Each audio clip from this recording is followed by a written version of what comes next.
ക്ഷേത്രം ഏറ്റെടുത്തതിനെതിരെ മലബാർ ദേവസ്വം ബോർഡിന് സുപ്രീം കോടതിയുടെ നോട്ടീസ്.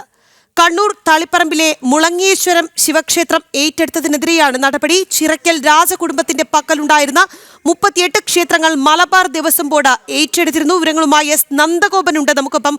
നന്ദൻ, വളരെ നിർണായകമായ ഒരു ഇടപെടൽ ഈ വിഷയത്തിൽ സുപ്രീം കോടതി നടത്തിയിരിക്കുകയാണ്. സുപ്രീം കോടതിയുടെ നോട്ടീസ് മലബാർ ദേവസ്വം ബോർഡിന് ലഭിച്ചിരിക്കുന്നു.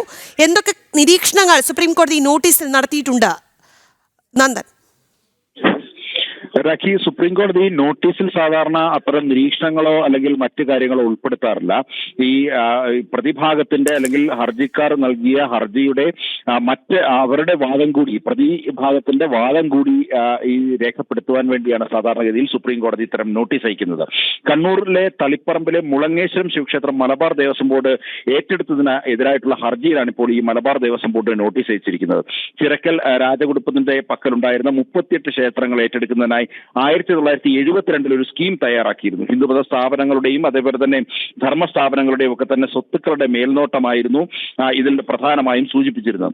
എന്നാൽ ഈ 38 ക്ഷേത്രങ്ങളുടെ പട്ടികയിൽ ഈ തൃച്ചംബരത്തെ മുളങ്ങേശ്വരം ശിവക്ഷേത്രം ഉൾപ്പെട്ടിട്ടില്ലെന്നാണ് ഹർജിക്കാരായ തളിപ്പറമ്പ് ക്ഷേത്ര സംരക്ഷണ സമിതിയുടെ വാദം.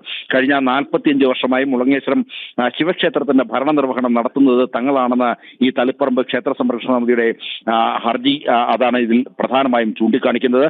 ഈ ചിറക്കൽ കോവിലത്തെ വലിയ രാജ രേഖാമൂലമാണ് ക്ഷേത്രഭരണം ഈ ക്ഷേത്ര സംരക്ഷണ സമിതിക്ക് കൈമാറിയതെന്നും ഹർജിക്കാർ വാദിച്ചിട്ടുണ്ട്. കേരളത്തിലെ ഭരണത്തിന് നേതൃത്വം നൽകുന്ന പാർട്ടിയുടെ താൽപര്യപ്രകാരമാണ് ക്ഷേത്രം ഏറ്റെടുക്കാൻ ശ്രമിക്കുന്നതെന്നും ക്ഷേത്ര സംരക്ഷണ സമിതി സുപ്രീം കോടതിയിൽ ചൂണ്ടിക്കാട്ടി. തുടർന്നാണ് ജസ്റ്റിസുമാരായ വിക്രംനാഥ്, സഞ്ജയ് മേത്ത എന്നിവരടങ്ങിയ സുപ്രീം കോടതി ബെഞ്ച് മലബാർ ദേവസ്വം ബോർഡിന് നോട്ടീസ് അയച്ചത്. രാഖി.